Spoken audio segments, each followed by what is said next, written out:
Et si je te disais que la Bible ne récompense pas les bonnes intentions, mais les actions, que beaucoup de personnes prient, espèrent, demandent des miracles, mais continuent à vivre sans jamais agir? La vérité, c'est que dans la Bible, Dieu n'a jamais béni l'excuse. Il a toujours béni le travail, l'obéissance et l'effort. Aujourd'hui, tu vas découvrir des preuves bibliques que presque personne n'enseigne, et tu vas comprendre pourquoi certaines personnes avancent avec Dieu, et d'autres restent bloquées toute leur vie, restent jusqu'à la fin, parce que la dernière preuve peut changer complètement ta façon de voir l'effort, la foi et les bénédictions. Vous priez, vous croyez, vous attendez, mais rien ne change. Et si le problème n'était pas Dieu, mais ce que vous faites ou ne faites pas après avoir prié? Il y a quelque chose de profond que Charles Spurgeon, le grand prédicateur du XIXe siècle, répétait à ses fidèles avec une conviction que même les murs de son église semblaient ressentir. Il disait que la foi sans effort ressemble à une graine plantée dans une main fermée. Elle existe, oui, mais elle ne peut jamais porter de fruits. Spurgeon comprenait quelque chose que beaucoup de croyants de son époque refusaient d'entendre. Dieu n'honore pas les intentions, il honore les actions qui naissent de ses intentions. Et cette vérité n'a pas changé. Elle traverse les siècles, les cultures, les générations. Elle traverse même nos excuses les plus élaborées, nos justifications les plus sincères, nos peurs les plus profondes. Parce que le cœur de Dieu ne s'est jamais réjoui de celui qui attend sans agir, qui rêve sans bâtir, qui invoque sans se lever. L'Ecclésiaste, au chapitre 11, verset 6, dit avec une sagesse qui semble presque trop simple pour être profonde: « Sème ton grain le matin, et le soir ne laisse pas reposer ta main, car tu ne sais pas ce qui réussira, ceci ou cela, ou si l'un et l'autre seront également bons. » Quelle image puissante! L'homme sage ne choisit pas entre agir le matin ou agir le soir. Il agit dans les deux temps. Il ne spécule pas sur les résultats, il obéit au principe du travail et laisse Dieu honorer la semence. C'est exactement ce que Spurgeon enseignait avec une passion qui faisait brûler les cœurs. Il disait que Dieu est souverain dans ses bénédictions, mais qu'il a aussi établi des lois dans la création. Et l'une de ces lois est immuable. On récolte ce qu'on sème, pas ce qu'on imagine semer, pas ce qu'on rêve de semer un jour, ce qu'on sème réellement, concrètement, avec ses mains, avec son temps, avec son énergie. Nous vivons dans une époque où l'excuse est devenue une forme d'art. Les gens ont appris à expliquer leur immobilisme avec une précision remarquable. Je n'ai pas le temps. Les circonstances ne sont pas favorables. Dieu ne m'a pas encore ouvert la porte. Et parfois, ces mots sont dits avec une sincérité totale, avec une vraie douleur, avec une vraie attente. Mais sincérité n'est pas synonyme de vérité. On peut être sincèrement dans l'erreur. La Bible ne minimise pas les difficultés. Elle ne prétend pas que la vie est facile, que les obstacles n'existent pas, que la douleur est une illusion. Non, les Écritures sont remplies d'hommes et de femmes qui ont affronté des tempêtes réelles, des oppositions réelles, des échecs réels. Mais ce qui distingue ceux que Dieu a honorés, c'est qu'ils se sont levés quand même. Ils ont avancé quand même. Ils ont semé quand même. Regardez Néhémie. Il était dans un pays étranger au service d'un roi qui ne partageait pas sa foi. La ville de sa nation, Jérusalem, était en ruine. Les murs étaient effondrés, les portes brûlées, et le peuple était dans la honte. Néhémie aurait pu dire « Seigneur, je suis trop loin. Je n'ai pas les ressources. Ce n'est pas le bon moment. » Mais il n'a pas fait cela. Il a pleuré, il a prié, et puis il s'est levé. Il a demandé au roi la permission, les matériaux, la protection. Il a organisé, il a travaillé. Et les murs de Jérusalem ont été reconstruits en 52 jours. 52 jours pour accomplir ce que tout le monde considérait comme impossible. Ce n'est pas le miracle de Néhémie, c'est le miracle de Dieu qui récompense celui qui se lève. Dieu n'a pas reconstruit les murs pendant que Néhémie dormait. Dieu a accordé sa grâce et sa force à celui qui avait décidé d'agir. Spurgeon avait l'habitude de dire que la prière est le souffle de l'âme, mais que le travail est le bras de cette même âme, et qu'une âme qui respire mais qui n'agit jamais est une âme qui survit sans vivre. Cette image est saisissante, parce qu'elle décrit une réalité que beaucoup de croyants connaissent sans jamais la nommer. Cette sensation d'être en vie spirituellement, de croire sincèrement, mais de ne pas avancer, de ne pas produire, de ne pas voir la récompense de Dieu se manifester dans sa vie concrète. La parole de Dieu en Proverbes, chapitre 10, verset 4, dit « Une main négligente appauvrit, mais la main des diligents enrichit. Ce verset ne parle pas uniquement d'argent. Il parle de toute forme de richesse, spirituelle, relationnelle, vocationnelle, émotionnelle. La diligence est un principe universel que Dieu a inscrit dans le tissu même de la création. Et voilà la bonne nouvelle pour vous qui écoutez ces mots aujourd'hui. Ce n'est pas trop tard.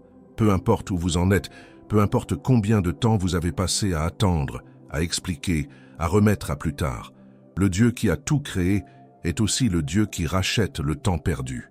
Il est le Dieu de la restauration, de la seconde chance, du recommencement.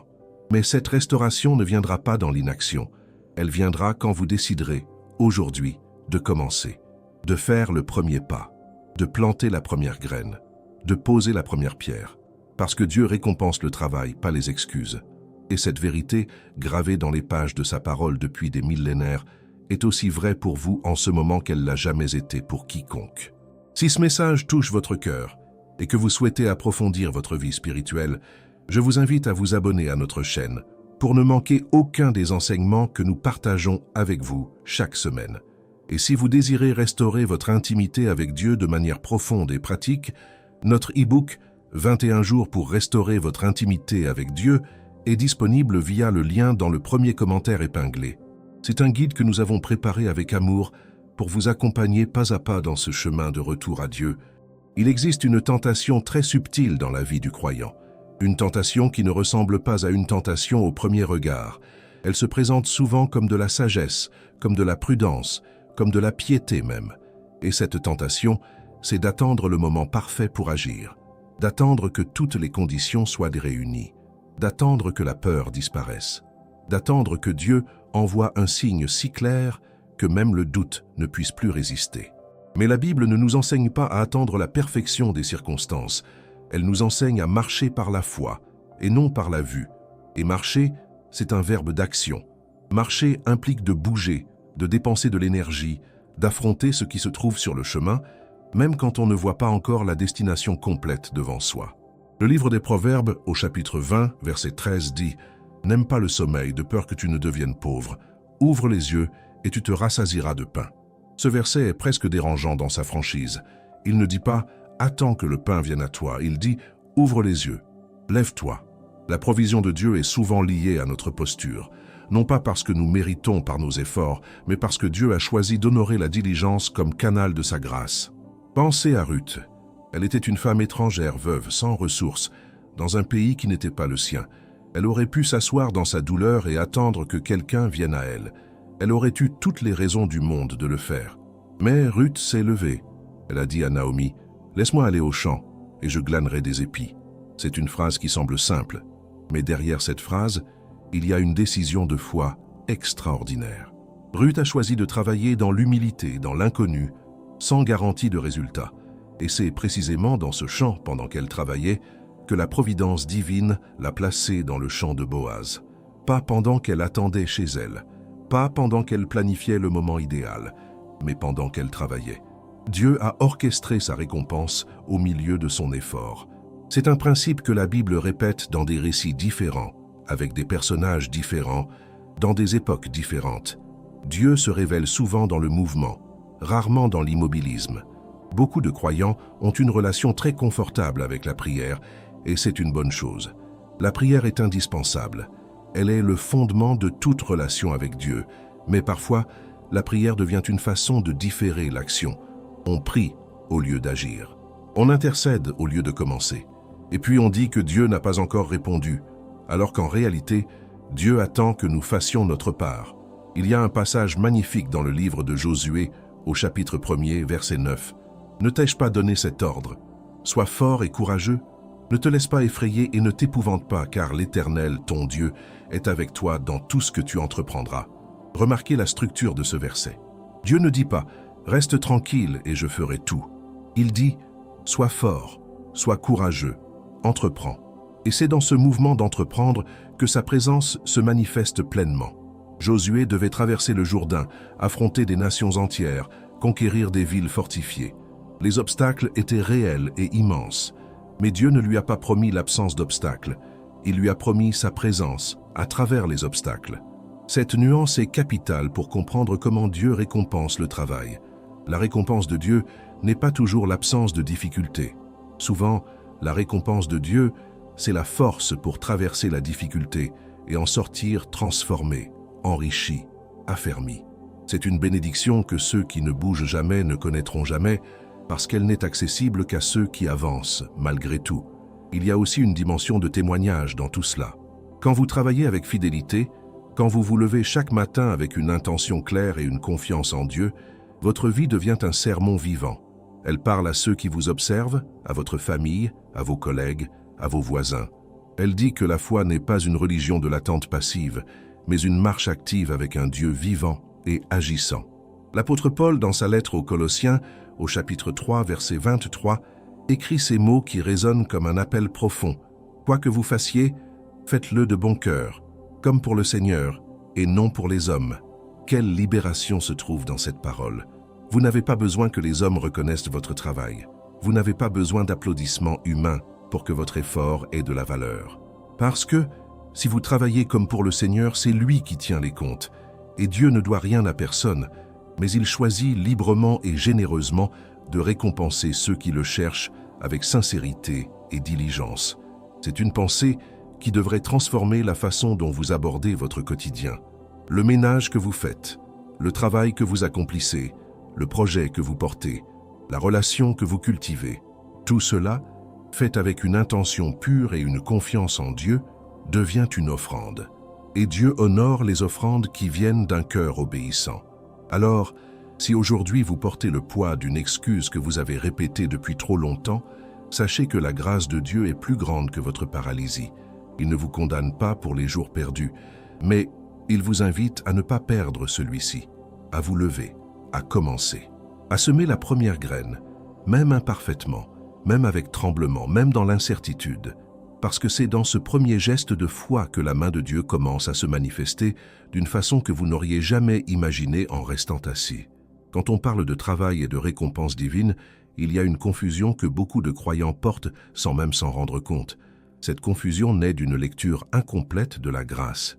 Certains pensent que parler de travail, c'est parler de mérite, que valoriser l'effort, c'est minimiser la grâce, que si Dieu récompense le travail, alors le salut serait quelque chose qu'on gagne par ses propres forces. Mais cette pensée est une distorsion de la vérité biblique, et elle mérite d'être corrigée avec soin et avec amour. La grâce de Dieu pour le salut est absolument gratuite. Elle ne se mérite pas, elle ne s'achète pas, elle ne se négocie pas. C'est le don le plus pur qui existe dans l'univers entier. Éphésiens 2, verset 8, est sans ambiguïté, car c'est par la grâce que vous êtes sauvés, par le moyen de la foi. Et cela ne vient pas de vous, c'est le don de Dieu. Cette vérité est le fondement de tout. Elle ne change pas, elle ne sera jamais remise en question. Mais la même Bible qui proclame la gratuité du salut enseigne aussi que la vie du croyant est une vie de fructification. Pas pour être sauvé, mais parce qu'on est sauvé. Le fruit n'est pas la racine.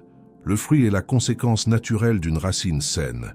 Et Dieu, dans sa sagesse infinie, a établi que la vie abondante qu'il désire pour ses enfants passe par un engagement actif, par une gestion fidèle de ce qu'il nous a confié.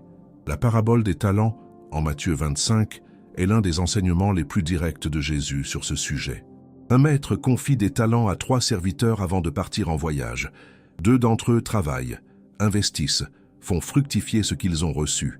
Le 3e, par peur, enterre son talent dans la terre.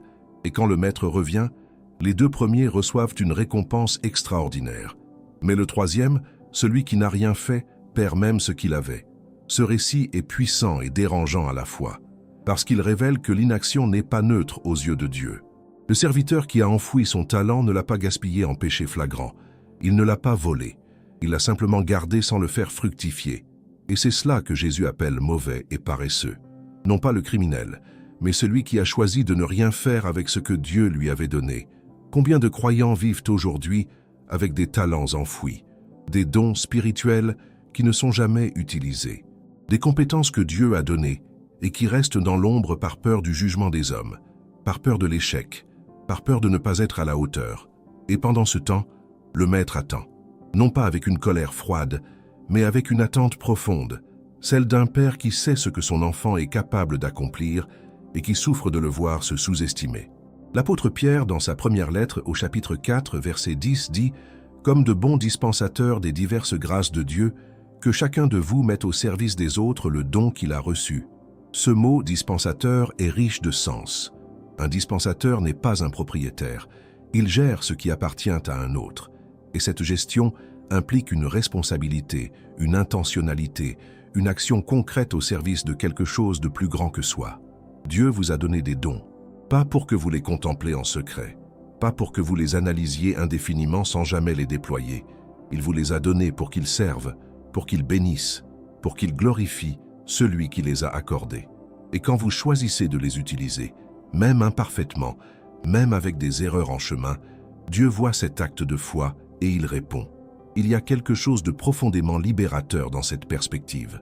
Vous n'avez pas besoin d'être parfait pour commencer. Vous n'avez pas besoin d'avoir tout compris pour faire le premier pas. Vous n'avez pas besoin que tout soit aligné pour planter la première graine. Ce que Dieu demande, c'est la fidélité, pas la perfection.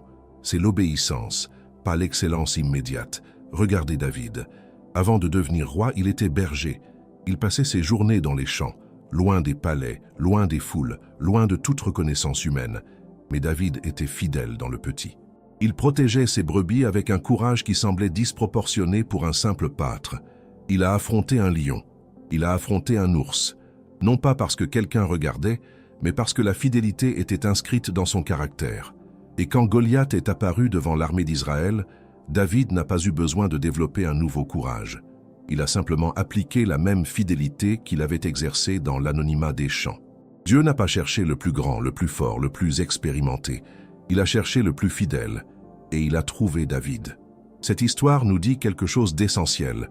La récompense de Dieu est souvent préparée dans les petites fidélités quotidiennes, dans les endroits où personne ne regarde, dans les tâches que le monde considère insignifiantes. Dieu observe ce que les hommes ignorent, et il récompense ce que les hommes n'ont pas vu. Alors ne méprisez pas les petits commencements. Ne sous-estimez pas la valeur de la constance silencieuse. Ne pensez pas que parce que personne ne voit votre effort aujourd'hui, cet effort est perdu. Il n'est pas perdu.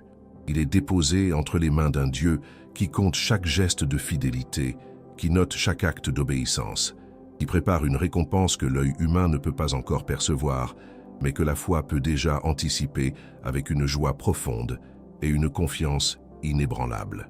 Il y a une réalité que personne n'aime vraiment entendre, mais que la Bible n'hésite pas à nommer avec une clarté désarmante. C'est la réalité de la paresse spirituelle, non pas la fatigue, qui est humaine et légitime, non pas l'épuisement, qui peut toucher même les plus fidèles, mais cette forme particulière d'immobilisme qui se déguise en attente, qui se cache derrière des prières sans engagement, qui se justifie par des circonstances extérieures, tout en refusant d'examiner les dispositions intérieures. Le livre des Proverbes est le livre de la Bible qui parle avec le plus de franchise de ce sujet. Au chapitre 24, versets 30 et 31, on lit ces mots. « Je passais près du champ de l'homme paresseux et près de la vigne de l'homme dépourvu de sens. Et voici, il était tout couvert d'orties. Les chardons en avaient envahi la surface, et sa muraille de pierres était démolie. » Cette image est saisissante. Le champ abandonné ne reste pas neutre. Il se dégrade. Il se remplit de ce que personne n'a planté, de ce que personne ne voulait, de ce qui envahit naturellement ce qu'on n'entretient pas. C'est une loi spirituelle aussi réelle que les lois de la nature. Ce qu'on ne cultive pas, on le perd. Ce qu'on ne développe pas se rétrécit. Ce qu'on n'entretient pas se détériore. Et cette loi s'applique à notre foi, à nos dons, à nos relations, à notre vocation, à tout ce que Dieu nous a confié pour sa gloire et notre épanouissement. Pensez à votre propre vie un instant. Y a-t-il un domaine que vous avez laissé à l'abandon? Une relation que vous avez cessé de cultiver par manque d'effort? Un appel que vous avez mis en veille parce que le moment parfait n'arrivait jamais? Un don que vous avez enseveli sous des couches de doute et de comparaison avec les autres? Si la réponse est oui, sachez que vous n'êtes pas condamné, mais vous êtes appelé à vous réveiller. L'apôtre Paul écrit aux Romains au chapitre 13, verset 11, avec une urgence presque palpable. C'est le moment de vous réveiller du sommeil, car maintenant le salut est plus près de nous que lorsque nous avons cru. Ce réveil dont parle Paul n'est pas uniquement eschatologique, il est aussi pratique, quotidien, immédiat. C'est un appel à sortir de la torpeur spirituelle, à rouvrir les yeux sur ce que Dieu a déposé en nous et autour de nous, à reprendre le travail avec une conscience renouvelée de l'urgence du temps. Nous n'avons pas un nombre illimité de jours devant nous. Chaque matin qui se lève est un don, mais aussi une responsabilité. Chaque journée qui passe sans que nous ayons semé quelque chose est une journée dont nous devrons rendre compte. Non pas dans une atmosphère de condamnation, car il n'y a aucune condamnation pour ceux qui sont en Jésus-Christ, mais dans une atmosphère de conscience et de maturité spirituelle qui reconnaît que le temps est précieux et que Dieu l'a donné pour quelque chose. Il est important aussi de parler de l'excuse de l'échec passé. Beaucoup de croyants sont paralysés, non pas par la peur de l'avenir, mais par la honte du passé. Ils ont essayé et échoué. Ils ont commencé et abandonné. Ils ont planté et n'ont pas vu de récolte. Et cette expérience douloureuse a laissé une cicatrice si profonde qu'elle est devenue une raison de ne plus jamais essayer. Si ça n'a pas marché la dernière fois, pourquoi ça marcherait cette fois? Mais regardez Pierre, il a renié Jésus 3 fois.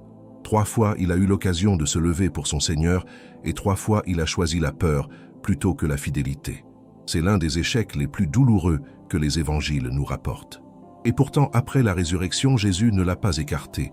Il est allé le chercher. Il lui a posé 3 fois la même question. « M'aimes-tu » Et à chaque réponse de Pierre, Jésus lui a confié une responsabilité. « Paie mes brebis ». Dieu n'a pas regardé l'échec de Pierre comme une disqualification. Il l'a regardé comme un point de départ pour une plus grande maturité, une plus grande humilité, une plus grande dépendance à sa grâce. Et Pierre est devenu l'un des piliers de l'Église primitive, l'un des hommes dont le travail et le témoignage ont changé le cours de l'histoire humaine. Votre échec passé n'est pas votre identité. Il est une partie de votre histoire, mais il n'en est pas la conclusion. Dieu écrit des récits de restauration, de renaissance, de recommencement.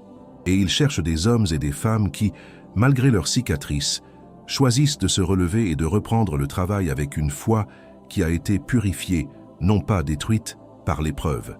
La parole de Dieu en Galates 6, verset 9, dit avec une douceur ferme « Ne nous lassons pas de faire le bien, car nous moissonnerons au temps convenable, si nous ne nous relâchons pas. » Ce verset contient une promesse et une condition.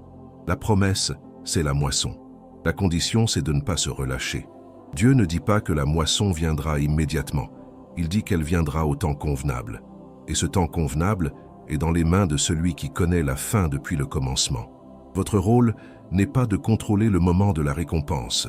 Votre rôle est de rester fidèle dans le travail, de continuer à semer même quand le ciel semble silencieux, même quand les résultats ne sont pas encore visibles, même quand la fatigue se fait sentir. Parce que la moisson que Dieu prépare pour ceux qui persévèrent dépasse toujours, sans exception, ce que l'impatience humaine aurait accepté de recevoir plus tôt.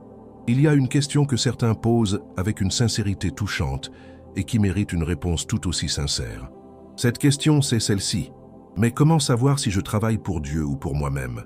Comment discerner si mon effort vient d'une foi authentique ou d'une ambition déguisée en spiritualité? C'est une question d'une grande maturité, et le fait de la poser est déjà en soi un signe de discernement spirituel réel. Parce qu'il est vrai que le travail peut être fait avec de mauvaises motivations. On peut agir par orgueil, par besoin de reconnaissance, par compétition avec les autres, par peur du regard humain. Et dans ces cas-là, même si les résultats semblent impressionnants aux yeux du monde, ils ne portent pas la fragrance du royaume.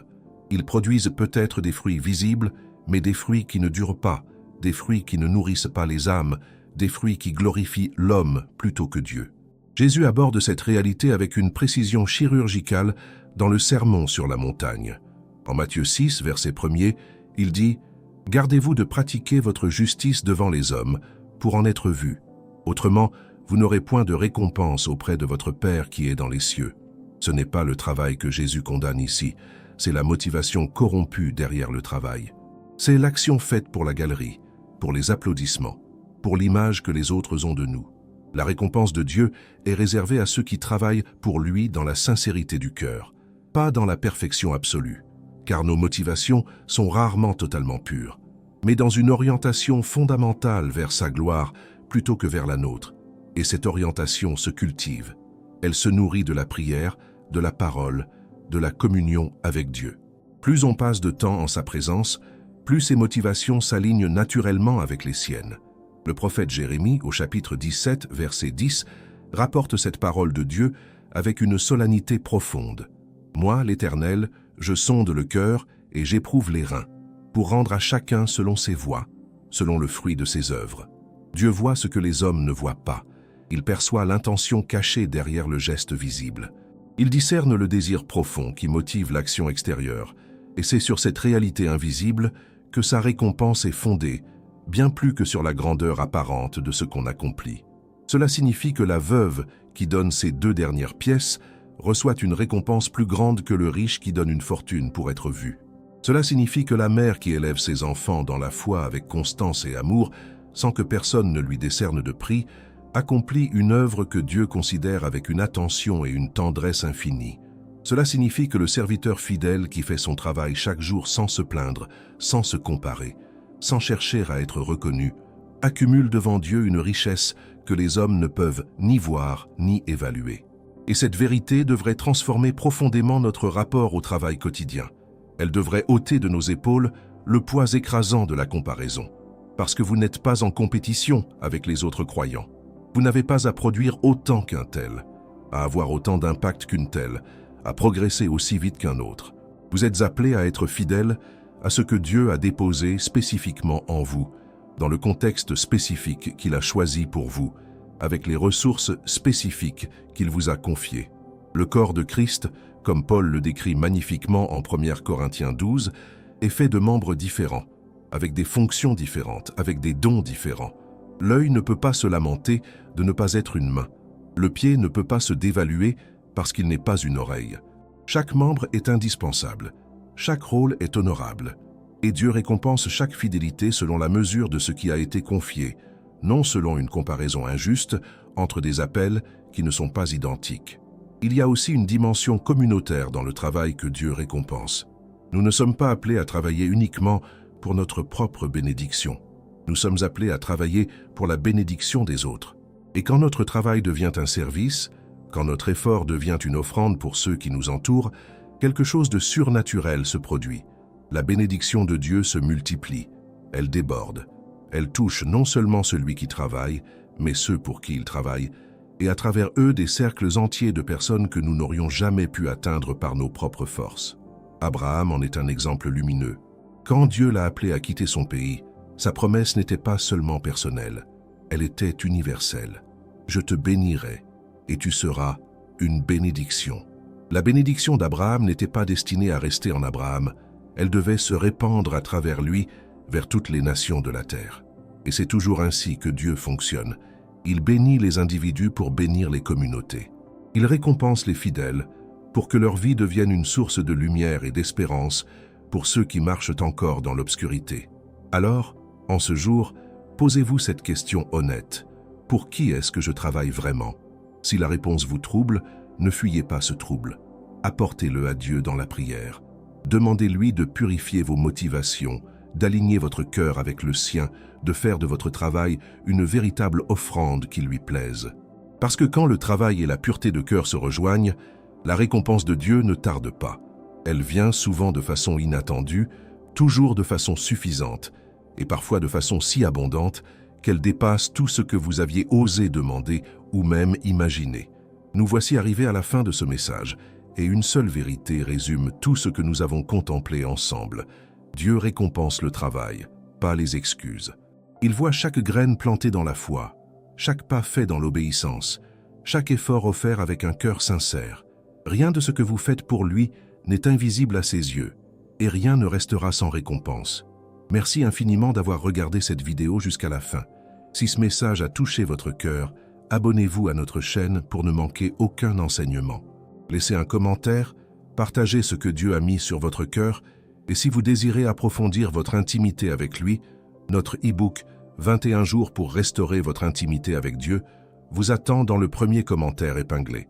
Continuez à regarder les prochaines vidéos qui apparaîtront sur votre écran. Dieu vous bénisse abondamment.